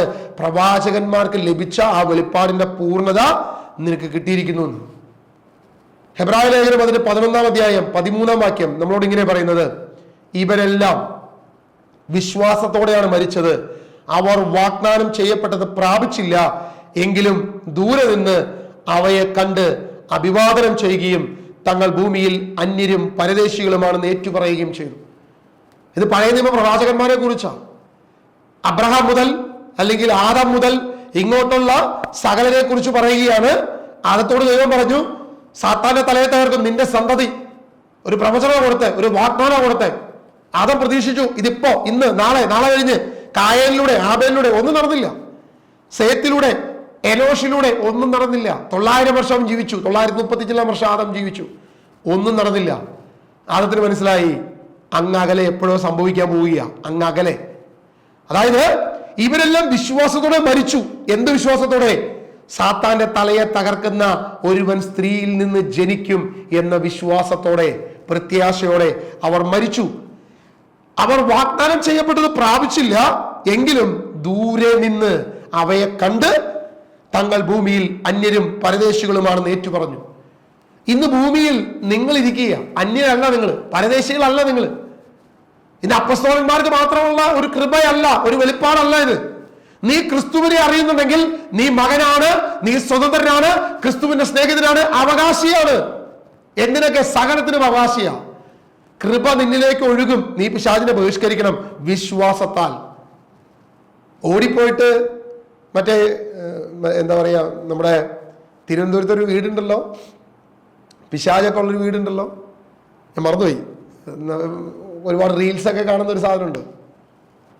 മറ്റേ മമ്മൂട്ടി മറ്റേ സിനിമയൊക്കെ ഉള്ള അതുപോലത്തെ ഉള്ള സ്ഥലത്തൊക്കെ പോയി പിശാചിനെ ബഹിഷ്കരിക്കാനല്ല പറഞ്ഞേ. അപ്പൊ കിറുക്കിട്ട് പിശാച് തോണ്ടും. മറ്റേ പത്രോസ് പിശാചിനെ ബഹിഷ്കരിച്ചു, പൗലോസ് പിശാചിനെ ബഹിഷ്കരിച്ചു കഴിഞ്ഞപ്പോ വേറെ മറ്റേ സ്ലേവായുടെ മക്കൾ പോയിട്ട് പിശാചിനെ ബഹിഷ്കരിക്കാൻ പോയില്ലേ? അവന്റെ വസ്ത്രം വലിച്ചു കീറിയിട്ട് പറഞ്ഞു, പത്രോസിനെ എനിക്കറിയാം, പൗലോസിനെ എനിക്കറിയാം, നീ ആരാ എന്ന് ചോദിച്ച പോലെ എഫ്രൈമിനൊരു ആഗ്രഹം, ഹെഡ്ഫോണൊക്കെ വെച്ചിരിക്കുന്നുണ്ട്, പോയിട്ട് 2 തന്നെ UK 2 അടിക്കാന്നുള്ളൊരു സന്തോഷത്തിൽ എഫ്രൈം വരുന്നത്. എടാ, ആദ്യം നീ നമ്മളെ തന്നെ തുടങ്ങണം, നമ്മളിൽ തുടങ്ങണം. കാരണം എക്സ്പീരിയൻസ് ഉണ്ടായാലേ ജോലി ലഭിക്കത്തുള്ളൂ. അപ്പൊ എക്സ്പീരിയൻസ് നമുക്ക് വന്നാലേ നമുക്ക് എന്ത് ചെയ്യുള്ളൂ? ക്രിസ്തുവിനെ കുറിച്ച്, ദൈവത്തെ കുറിച്ച്, ദൈവപിതാവിനെ കുറിച്ച്, പുത്രനെ കുറിച്ച്, എൻ്റെ അപ്പനെ കുറിച്ച് ഞാൻ പഠിക്കണം, ഞാൻ മനസ്സിലാക്കണം. ദൈവവചനത്തിലൂടെ ഞാൻ ആഴങ്ങൾ പഠിക്കണം. പഠിച്ചു കഴിയുമ്പോൾ സത്യം നമ്മളെ ഉൾക്കൊള്ളും, സത്യം മനസ്സിലാക്കും. സത്യം നമ്മൾക്ക് വെളിപ്പെട്ട് കഴിയുമ്പോൾ സത്യം നമ്മളെ എന്ത് ചെയ്യും? സ്വതന്ത്രനാക്കും. നമ്മൾ എന്തുകൊണ്ടാണെന്ന് അറിയാമോ? ഇത്രയും കാലമായി ഡെലിവറൻസ് ലഭിച്ചു, പലപ്പോഴും നമ്മൾ പ്രാർത്ഥന അറ്റൻഡ് ചെയ്തു, ഡെലിവറൻസ് ക്യാമ്പുകൾ അറ്റൻഡ് ചെയ്തു. ഇപ്പോഴും ചില മേഖലയിൽ നമുക്ക് യാതൊരുവിധ വിടുതലുമില്ല. ചില കാര്യത്തിൽ നമുക്ക് ഇതുവരെ യാതൊരുവിധ വിടുതലുമില്ല. ഒറ്റ കാരണമേ ഉള്ളൂ, നിനക്കറിയാം അതിന്റെ കാരണം നിന്നെ ആ പാപത്തിലേക്ക് നയിക്കുന്ന പിശാചിനെ നീ പലപ്പോഴും കണ്ടിട്ടുണ്ട്, നീ മനസ്സിലാക്കിയിട്ടുണ്ട്. ഇത് ഇന്ന പിശാചാണ് എന്നെ ഈ പാപത്തിൽ വീഴ്ത്തുന്നത്, ഇന്ന പ്രലോഭനമാണ് ഈ പാപത്തിൽ എന്നെ വീഴ്ത്തുന്നത്, നമുക്ക് വ്യക്തമായിട്ട് അറിയാം. പക്ഷെ നമ്മൾ എന്ത് ചെയ്തില്ല? അതിനെ തൊടത്തില്ല. നമ്മൾ പിറ്റേ ആഴ്ച പ്രേരണ വരുമ്പോൾ ബ്രദറിനോട് പറയും, ബ്രദറെ ഇങ്ങനൊരു പ്രശ്നമുണ്ട് ബ്രദറെ. നീ അത് ബോധ്യം ദൈവം നിനക്ക് തന്നിട്ടുണ്ടെങ്കിൽ തുടക്കം നിന്നിലൂടെ തുടങ്ങാനാണ് ദൈവത്തിന് ആഗ്രഹം. കൃപ നിന്നിലൂടെ പ്രവർത്തിക്കാൻ ദൈവം ആഗ്രഹിക്കുക. കാരണം സത്യം നിനക്ക് വെളിപ്പെട്ടു, സത്യം നിന്നെ സ്വതന്ത്രനാക്കും. ഈ ദൈവവചനത്തിന്റെ സത്യം എന്താ? സത്യം പ്രവാചകന്മാരുടെ ഉൽപ്പത്തി 3:15 മുതൽ വെളിപാട് പുസ്തകം വരെ ഒരു സത്യം നമുക്ക് വെളിപ്പെട്ടിട്ടുണ്ട്. എന്താ സത്യം? പുത്രൻ ഈ ഭൂമിയിൽ വരുമെന്നും നിന്നെ വിടുവിക്കുമെന്നും ഒരു ദൈവിക രഹസ്യം, ഒരു സത്യം. ഈ സത്യം നിനക്ക് വെളിപ്പെട്ട് കഴിഞ്ഞാൽ നീ എന്ത് ചെയ്യും? അന്ന് മുതൽ നീ പ്രവർത്തി തുടങ്ങും. അതായത് വിസയ്ക്ക് ഞാൻ അപ്ലൈ ചെയ്തു, വിസ എനിക്ക് വന്നു, ടിക്കറ്റ് വന്നു, എല്ലാ സാധനവും എൻ്റെ കയ്യിലുണ്ട്. ടിക്കറ്റും വിസയും എല്ലാം ഇങ്ങനെ കയ്യിലെടുത്ത് വെച്ചിട്ട് നമ്മളിങ്ങനെ ഇരിക്കുക. ഇത് ഇവിടെ ഇരിക്കട്ടെ, ഞാൻ പോവില്ല. ഞാൻ UK പോകില്ല, ഞാൻ അബുദാബിക്കും പോകില്ല, ഞാൻ എങ്ങും പോകില്ല, ഞാൻ എവിടെ ഇരിക്കും? അവിടെ ഇരിക്കത്തേ ഉള്ളൂ. അനങ്ങത്തില്ല നിങ്ങളുടെ പ്രശ്നം.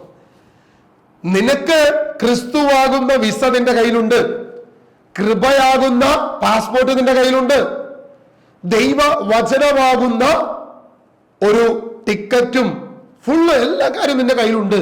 നീ എപ്പോ തുടങ്ങുന്നോ അവിടെ മുതൽ വിടുതൽ പ്രാപിക്കാൻ തുടങ്ങുക. അവിടെ മുതലാണ് സ്വാതന്ത്ര്യം. കാരണം സത്യം നിങ്ങൾ അറിയുകയും സത്യം നിങ്ങളെ സ്വതന്ത്രരാക്കുകയും ചെയ്യും. ഈ സത്യം അറിഞ്ഞിട്ടും യേശു എന്റെ രക്ഷകനാണെന്ന് പ്രവാചകന്മാർ, അബ്രഹാം അറിഞ്ഞു. അബ്രഹാം അത് എപ്പോഴാണെന്ന് ആരാഞ്ഞു. അത് എപ്പോ, എങ്ങനെ, ഏത് സമയം, ഇതിനെ കുറിച്ച് വളരെ ആകാംക്ഷയോട് ചോദിച്ചുകൊണ്ടിരുന്നു. എപ്പോഴാ പിതാവേ എനിക്ക് ടിക്കറ്റ് കിട്ടുക, എപ്പോഴാ എന്റെ ഫ്ലൈറ്റ്, അത് ഏത് സമയത്താ, ഇങ്ങനെ ചോദിച്ചുകൊണ്ടേയിരുന്നു. പ്രവാചകന്മാർ അത് ചോദിച്ചുകൊണ്ടിരുന്നു. അവർക്ക് മനസ്സിലായി അത് അങ്ങ് അകലെയാ, ഞങ്ങൾ ഭൂമിയിൽ അന്യരും പരദേശികളുമാണെന്ന് അവർക്ക് മനസ്സിലായി. അവർക്കത് വെളിപ്പെട്ടു. പക്ഷെ നമ്മൾ ഇന്ന് ഭൂമിയിൽ അന്യരും പരദേശികളുമല്ല, ഇന്ന് നമ്മുടെ മുമ്പിലായി ഇത് വന്നിരിക്കുന്നത്. എപ്പോ നീ ഇത് തുടങ്ങുന്നോ അപ്പോ മുതൽ കൃപ നിന്നിലൂടെ പ്രവർത്തിക്കാൻ തുടങ്ങുക. കാരണം വിശ്വാസി അവന്റെ വിശ്വാസത്തെ ഏറ്റുപറയുന്നതാ സാത്താനെതിരെയുള്ള യുദ്ധം പ്രഖ്യാപിക്കുക, പിശാചിനെതിരെയുള്ള യുദ്ധം പ്രഖ്യാപിക്കുക. പിശാചിനെതിരെ യുദ്ധം ചെയ്യുന്നത് മാതാവല്ല, നമ്മൾ തന്നെ യുദ്ധം ചെയ്യണ്ടേ. കുരുക്കഴിക്കുന്ന മാതാവ് നമ്മുടെ പ്രശ്നങ്ങൾ തീർക്കും. അല്ലെങ്കിൽ സാത്താന്റെ തലയെ തകർക്കുന്ന, നമ്മളൊരു പ്രാർത്ഥന ചൊല്ലുമല്ലോ, നന്മ നിറഞ്ഞ പറയുന്നതിന്റെ അവസാനം 10 നന്മ നിറഞ്ഞ ചൊല്ലിട്ടൊരു പ്രാർത്ഥന ഞാൻ മറന്നുപോയി, ഞാൻ സ്ഥിരം ചൊല്ലിക്കൊണ്ടിരുന്നതാ. കെട്ടിപ്പോയി. നാരകീയ സർപ്പത്തിന്റെ തലയെ തകർത്ത പരിശുദ്ധ കന്യാമറിയമേ എന്ന് പറഞ്ഞിട്ട് പ്രാർത്ഥന നമ്മൾ ചെല്ലാറുണ്ടല്ലോ അല്ലേ? ഞങ്ങൾ കത്തോലിക്കര് ഞങ്ങൾ ചെല്ലാറുണ്ട്. നാരകീയ സർപ്പത്തിന്റെ തലയെ തകർത്ത പരിശുദ്ധ കന്യാമറിയമേ. യേശു ആ നാരകീയ സർപ്പത്തിന്റെ തലയെ തകർത്തത്. മാതാവാണോ നാരകീയ സർപ്പത്തിന്റെ തലയെ തകർത്തത്? നമ്മളെ ഒക്കെ പ്രശ്നം, നമ്മൾ ഈ സത്യം നമ്മൾ അറിയും, പക്ഷെ സത്യം നമ്മൾ പറയില്ല. സത്യം നമ്മൾ മറച്ചു വെക്കും. എന്നിട്ട് വേറെ അർദ്ധസത്യങ്ങളോ അല്ലെങ്കിൽ തെറ്റോ നമ്മൾ വിളിച്ചു പറഞ്ഞുകൊണ്ടിരിക്കും. ആ പ്രാർത്ഥന ചൊല്ലിക്കൊണ്ടിരിക്കുമ്പോൾ തന്നെ സാത്താൻ നമ്മളെ കീഴ്പ്പെടുത്തും. കാരണം നാരകീയ സർപ്പത്തിന്റെ തലയെ തകർത്തത്, നരകസർപ്പത്തിന്റെ തലയെ തകർത്തത് യേശുവാ, സ്ത്രീയല്ല, സ്ത്രീയുടെ സന്തതിയാ തലയെ തകർത്തത്. പക്ഷെ നമ്മളിങ്ങനെ ഇടതടവില്ലാതെ പ്രാർത്ഥിക്കുന്ന ഒരു ഞാൻ കേട്ടോ, ഞാൻ നിങ്ങളെ പറയുന്നില്ല, ഞാൻ കുറെ കാലം പ്രാർത്ഥിച്ചുകൊണ്ടിരുന്നൊരു പ്രാർത്ഥനയാണ്. 10 നന്മ എന്ന് പറയുമ്പോൾ കഴിഞ്ഞിട്ട് ഈ ഒരു പ്രാർത്ഥനയുണ്ട്, ഞങ്ങൾ കത്തോലിക്കരെല്ലാവരും ചെല്ലുന്ന ഒരു പ്രാർത്ഥനയാണ്. നമ്മൾ ആലോചിച്ച് നോക്കണം. 33:15 വ്യക്തമായിട്ട് പിശാചിന്റെ തലയെ തകർത്ത് ക്രിസ്തുവാ. ഈ സത്യം അതിനെ സ്വതന്ത്രരാക്കണം. ഈ ബോധ്യമാ. ഈ ബോധ്യം നിന്നിൽ എപ്പോ വരുന്നു അപ്പൊ നീ സ്വതന്ത്രനാവണം. തുടങ്ങിയ പ്രവർത്തി തുടങ്ങുന്നേ. ഇതില്ലേ ഒന്നും സംഭവിക്കാൻ പോകുന്നില്ല. ഒരു നാരകീയ സർപ്പത്തിന്റെ തലയും നമ്മൾ തകർക്കാൻ പോകുന്നില്ല. നമ്മൾ അങ്ങനെ തന്നെ ഇരിക്കും. ഒരു ഉയർച്ചയോ ഒരു അനുഗ്രഹമോ ഉണ്ടാകത്തില്ല. നമ്മൾ തിരിച്ചറിയുക പ്രിയമുള്ള സഹോദരങ്ങളെ. നമ്മൾ മനസ്സിലാക്കുക, പ്രവാചകന്മാർ കാണാൻ ആഗ്രഹിച്ചത്, പഴയ രാജാക്കന്മാർ, ദാവീദ് കാണാൻ ആഗ്രഹിച്ചത്, ഏലിയ കാണാൻ ആഗ്രഹിച്ചത്, എസെക്കിയേൽ, ജെറമിയ, ഏശയ്യ, ഇവരൊക്കെ കാണാൻ ആഗ്രഹിച്ച കാര്യങ്ങൾ ഇന്ന് കാണുന്നത് നിങ്ങളാണേ. ഇത് കണ്ടുകൊണ്ടിരിക്കുന്നത് നമ്മളാ, ഇത് കേൾക്കുന്നത് നമ്മളാ, ഇത് അനുഭവിക്കേണ്ടതും ഇത് പ്രവർത്തിക്കേണ്ടതും ദൈവം നമ്മളിലൂടെയാ. അപ്പോഴാ സ്വർഗം സന്തോഷിക്കുന്നേ, അപ്പോഴാ ക്രിസ്തു ആനന്ദിക്കുന്നേ. ഇതാ എന്റെ മകൻ ഇതറിഞ്ഞു, ഈ സത്യം അവനെ സ്വതന്ത്രനാക്കി, ദൈവകൃപ ഇവന് ലഭിച്ചല്ലോ എന്നോർത്ത് ദൈവം സന്തോഷിക്കുന്നത്, ദൈവത്തിന്റെ കൃപ നമ്മുടെ മേൽ പ്രവർത്തിക്കുന്നത്.